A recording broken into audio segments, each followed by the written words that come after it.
Hello friends, welcome to study कर। मैं हूं आपका दोस्त प्रभाकर। आज के इस लेक्चर में हम डिस्कस करेंगे 31 जुलाई 2023 के मोस्ट इंपॉर्टेंट करंट अफेयर्स के क्वेश्चन।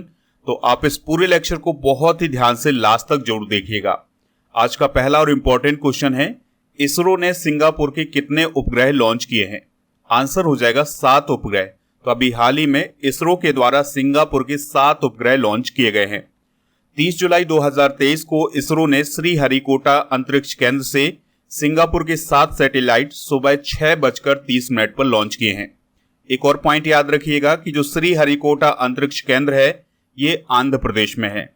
और दोस्तों, ये जो 7 सैटेलाइट लॉन्च किए गए हैं ये PSLV C56 रॉकेट से लॉन्च किए गए हैं। PSLV की यह 58वीं उड़ान है और इन 7 सैटेलाइट में सबसे इंपॉर्टेंट सैटेलाइट था DSSAR सैटेलाइट, जो कि 360 किलोग्राम का सैटेलाइट था। दोस्तों, यह सैटेलाइट हर मौसम और रात में भी काम करते हुए धरती की 1 मीटर सतह तक का डाटा उपलब्ध करवाएगा। दोस्तों, इस सैटेलाइट के अलावा जो अन्य 6 सैटेलाइट थे वो इस प्रकार से हैं, तो इनको आप नोट कर सकते हैं इनके नाम।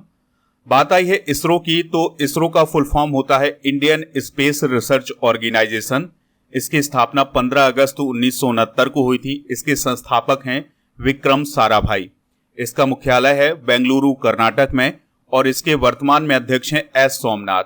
दोस्तों, 14 जुलाई 2023 का जो दिन था बहुत ही ऐतिहासिक दिन था। इस दिन इसरो के द्वारा चंद्रयान 3 को लॉन्च किया गया था। आप इस पूरे लेक्चर को लास्ट तक देखिएगा। लास्ट में आपसे एक क्वेश्चन पूछा जाएगा जिसका आंसर कमेंट बॉक्स में देना है।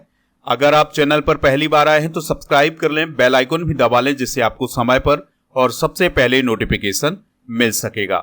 दोस्तों, अगर आपको इस लेक्चर का PDF चाहिए तो PDF मिलेगा हमारे टेलीग्राम चैनल पर। आप टेलीग्राम पर जाएं, स्टडी कर ऑफिशियल सर्च करेंगे तो आपको हमारा चैनल मिल जाएगा, और चैनल को ज्वाइन करेंगे तो आपको इसका PDF भी मिल जाएगा। इसके अलावा आप हमारे ऐप को भी डाउनलोड कर लीजिएगा। ऐप का लिंक डिस्क्रिप्शन बॉक्स में दिया गया है, तो वहां पर भी आपको PDF मिलेगा। तो दोस्तों, ऐप को भी डाउनलोड कर लें आप। दोस्तों, अगर आपको ये लेक्चर पसंद आ रहा है तो आप इसे लाइक करें, शेयर करें सभी दोस्तों को सभी सोशल मीडिया प्लेटफॉर्म पर। चलिए अगला क्वेश्चन डिस्कस करते हैं। बाघ गणना यानी टाइगर सेंसस के अनुसार सबसे अधिक बाघ किस राज्य में है? आंसर हो जाएगा मध्य प्रदेश। तो दोस्तों, अभी हाल ही में बाघ गणना 2022 को जारी किया गया है और उसके अनुसार मध्य प्रदेश में सबसे अधिक बाघ हैं। दोस्तों, इससे पहले 9 अप्रैल 2023 को मैसूर में प्रोजेक्ट टाइगर के 50 साल पूरे होने पर प्रधानमंत्री नरेंद्र मोदी ने बाघों की संख्या बताई थी, और ये संख्या बताई थी 3167। लेकिन उस समय जो मोदी जी के द्वारा आंकड़ा बताया गया था वो था कैमरा ट्रैप के आधार पर, यानी कि जिन टाइगर को कैमरा के द्वारा ट्रैप किया गया था उनकी जो संख्या थी वो थी 3167।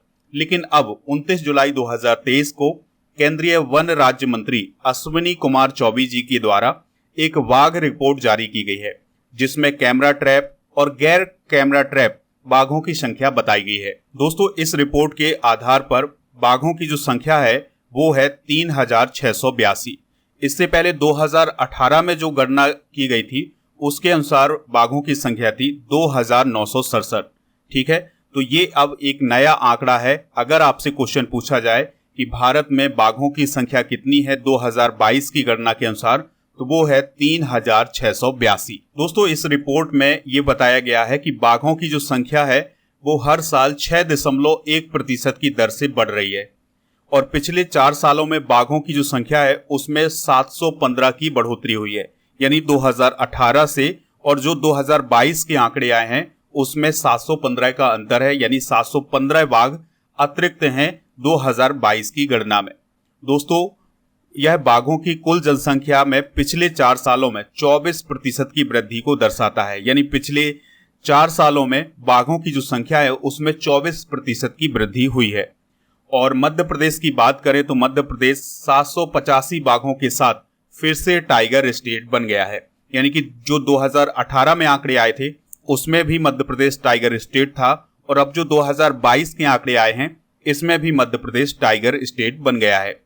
अगर हम राज्यों की बात करें कि कब कितने बाघ थे, तो मध्य प्रदेश की बात करें तो 2018 में 526 बाघ थे और अब 2022 में 785 हो गए हैं। कर्नाटक में 2018 में 524 बाघ थे और अब 2022 में 563 बाघ हो गए हैं।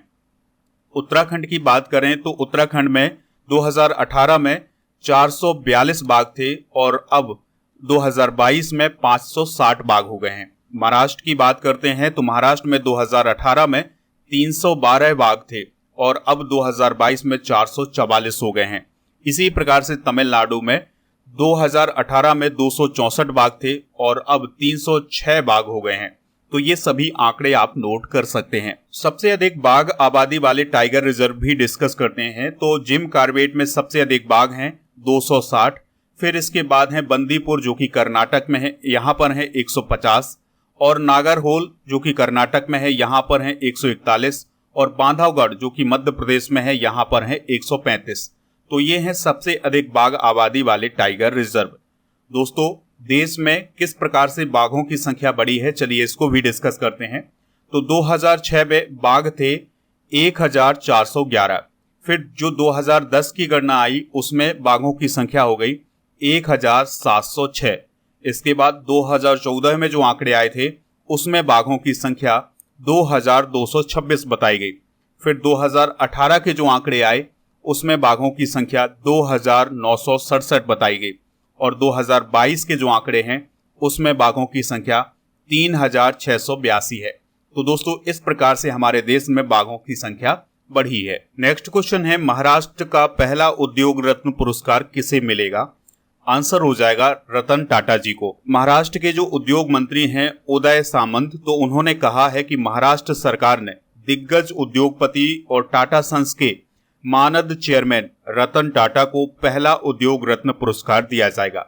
इसके अलावा उन्होंने ये बताया कि जो राज्य विधान परिषद है उसने ये घोषणा की है कि युवा उद्यमी, महिला उद्यमी और मराठा उद्यमी को भी पुरस्कार दिए जाएंगे। तो अब इस प्रकार से उद्योग रत्न पुरस्कार भी दिए जाएंगे महाराष्ट्र में। दोस्तों, हाल ही में दिए गए कुछ प्रमुख पुरस्कार डिस्कस करते हैं। तो भायखला रेलवे स्टेशन जो कि मुंबई में है, इसको यूनेस्को का एशिया प्रशांत सांस्कृतिक विरासत पुरस्कार मिला है। कार्तिक आर्यन को भारतीय सिनेमा का राइजिंग ग्लोबल सुपरस्टार पुरस्कार मिला है और मोक्षा राय को ब्रिटिश प्रधानमंत्री का पॉइंट ऑफ लाइट पुरस्कार दिया गया है। प्रोफेसर थलापिकल प्रदीप को अंतर्राष्ट्रीय एनी पुरस्कार मिला है। जम्मू और कश्मीर ग्रामीण आजीविका मिशन को स्कॉच पुरस्कार 2023 मिला है। इसके अलावा प्रधानमंत्री नरेंद्र मोदी को Grand Cross of the Legion of Honour से सम्मानित किया गया है फ्रांस के द्वारा। नेक्स्ट क्वेश्चन है, चीन में चल रहे वर्ल्ड यूनिवर्सिटी गेम्स में मनु भाकर ने कौन सा मेडल जीता है? आंसर हो जाएगा गोल्ड मेडल। तो दोस्तों, चीन के चेंगडू में चल रहे वर्ल्ड यूनिवर्सिटी गेम्स में महिलाओं की 100 मीटर एयर पिस्टल स्पर्धा में मनु भाकर ने गोल्ड मेडल हासिल किया है। और यह जो वर्ल्ड यूनिवर्सिटी गेम्स हैं ये 28 जुलाई से 8 अगस्त तक आयोजित किए जाएंगे। मनु भाकर के अलावा किसने गोल्ड मेडल जीता है, चलिए इसको डिस्कस करते हैं। तो एला बेनेल बला रिवान ने शूटिंग में गोल्ड मेडल हासिल किया है। इसके अलावा मनु भाकर, अभिज्ञान पाटिल और यशस्विनी देसवाल की जोड़ी ने शूटिंग में गोल्ड मेडल हासिल किया हुआ है। इस प्रकार से मनु भाकर ने 2 गोल्ड मेडल जीते हैं अभी तक। अमन सैनी और प्रगति की जोड़ी ने तीरंदाजी में गोल्ड मेडल हासिल किया है। इसके अलावा ऐश्वर्य प्रताप सिंह तोमर ने शूटिंग में गोल्ड मेडल हासिल किया हुआ है। इसके अलावा दोस्तों सिल्वर मेडल और ब्रॉन्ज मेडल भी मिले हुए हैं अभी तक, तो इनको भी आप नोट कर सकते हैं। आप वीडियो को रोक दें और स्क्रीनशॉट ले लें, इनको नोट कर सकते हैं। अगला क्वेश्चन है, दिल्ली पुस्तक मेले का कौन सा संस्करण प्रगति मैदान में शुरू हुआ है? आंसर है इसका 27वां संस्करण। तो दोस्तों, दिल्ली पुस्तक मेले का 27वां संस्करण प्रगति मैदान में शुरू हुआ है। इसकी थीम क्या है? राष्ट्र निर्माण में पुस्तकें। दोस्तों, भारत के कुछ प्रसिद्ध मेले डिस्कस करते हैं, जैसे गंगा सागर का मेला पश्चिम बंगाल में लगता है, कुंभ का मेला 4 जगह लगता है, प्रयाग, हरिद्वार और इसके अलावा उज्जैन और नासिक में। दोस्तों, पुष्कर मेला राजस्थान में लगता है, सोनपुर मवेशी मेला बिहार में और हेमिस गोम्पा मेला लद्दाख में लगता है। नेक्स्ट क्वेश्चन है, स्टुअर्ट ब्रॉड किस देश के क्रिकेटर हैं जिन्होंने अंतरराष्ट्रीय क्रिकेट से संन्यास ले लिया है? आंसर हो जाएगा इसका इंग्लैंड। तो इंग्लैंड के क्रिकेटर स्टुअर्ट ब्रॉड ने अभी हाल ही में इंटरनेशनल क्रिकेट से संन्यास की घोषणा की है। एशेज सीरीज जो कि इंग्लैंड और ऑस्ट्रेलिया के बीच चल रही थी, तो इसी सीरीज के दौरान उन्होंने संन्यास की घोषणा की है। तो 37 साल के स्टुअर्ट ब्रॉड ने 2006 में इंग्लैंड के लिए डेब्यू किया था। उन्होंने 167 टेस्ट मैचों में 602 विकेट हासिल किए हैं और स्टुअर्ट ब्रॉड टेस्ट क्रिकेट में 600 विकेट लेने वाले दूसरे तेज गेंदबाज हैं। दोस्तों, बात आई है क्रिकेट की, तो क्रिकेट से रिलेटेड कुछ और करंट अफेयर्स डिस्कस करते हैं। तो अभी हाल ही में आईसीसी आचार संहिता के उल्लंघन में भारतीय महिला क्रिकेट टीम की कप्तान हरमनप्रीत कौर को 2 अंतर्राष्ट्रीय मैचों के लिए प्रतिबंध लगाया गया है। पाकिस्तान ए ने अभी हाल ही में एसीसी पुरुष इमर्जिंग एशिया कप 2023 का खिताब जीता है। श्रीलंका के लाहिरू थिरिमाने ने अभी हाल ही में इंटरनेशनल क्रिकेट से संन्यास लिया है। बॉलीवुड अभिनेता शाहरुख खान को आईसीसी विश्व कप 2023 का ब्रांड एम्बेसडर भी अभी हाल ही में बनाया गया है।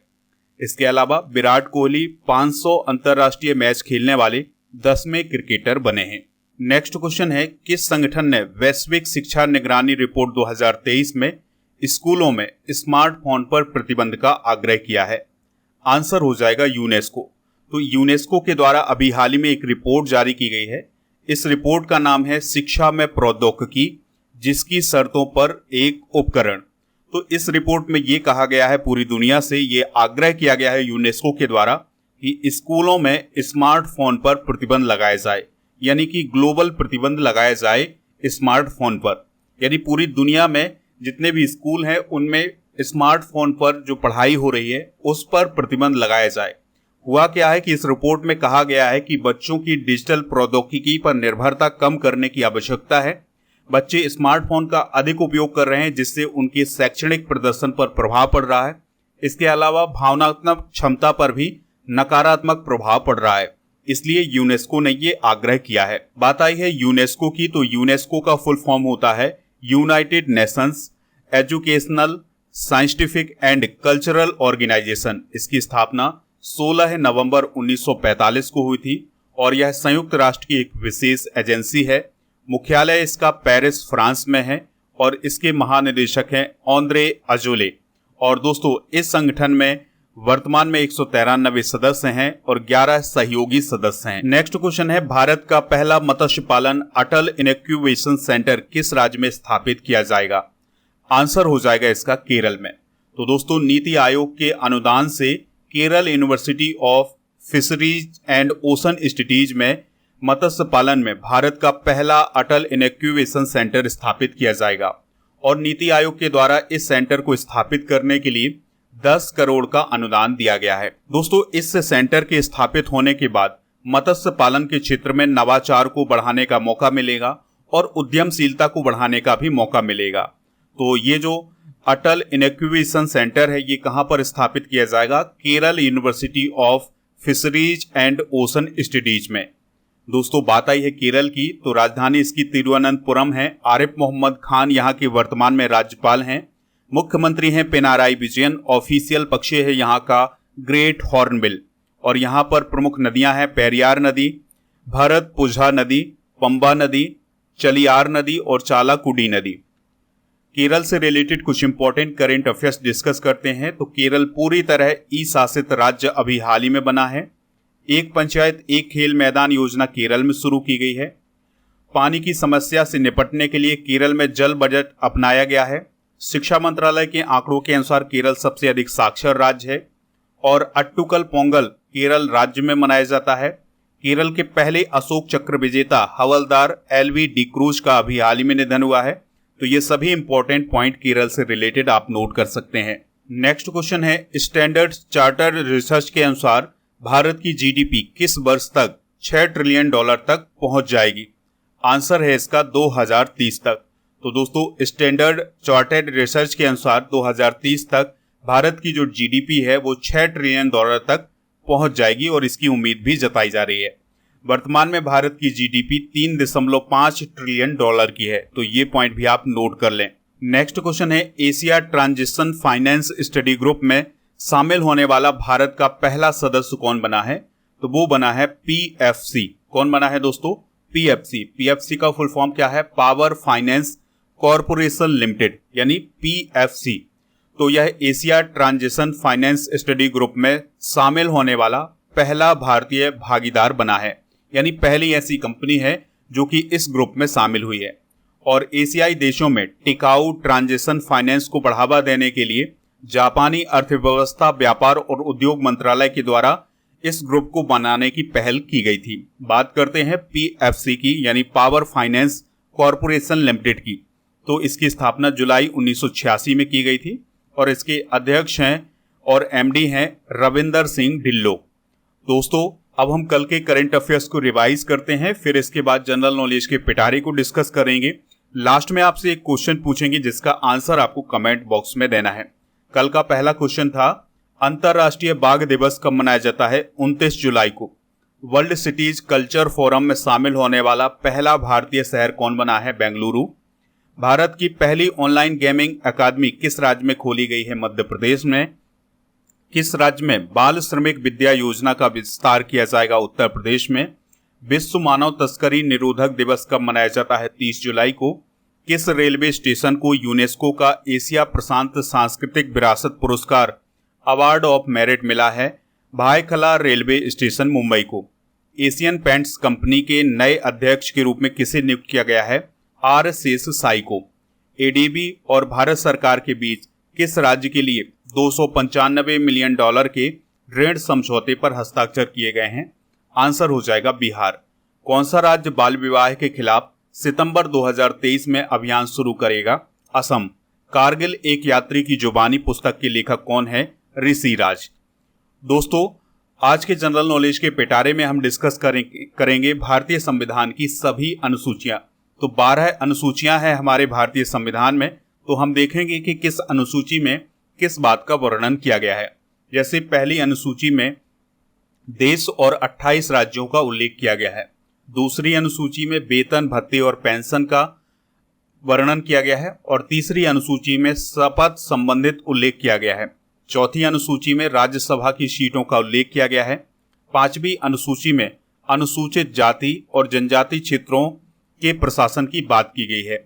छठी अनुसूची में असम, त्रिपुरा, मेघालय, मिजोरम का जनजातीय प्रशासन का उल्लेख किया गया है। सातवीं अनुसूची में केंद्र और राज्यों के बीच शक्ति का बंटवारा। इसके अलावा 8वीं अनुसूची में 22 भाषाओं का उल्लेख किया गया है। 9वीं अनुसूची में भूमि सुधार संबंधित उल्लेख किया गया है। 10वीं अनुसूची में दल बदल संबंधित प्रावधान किया गया है। 11वीं अनुसूची में पंचायतों का प्रावधान और 12वीं अनुसूची में नगर निकायों का प्रावधान किया गया है।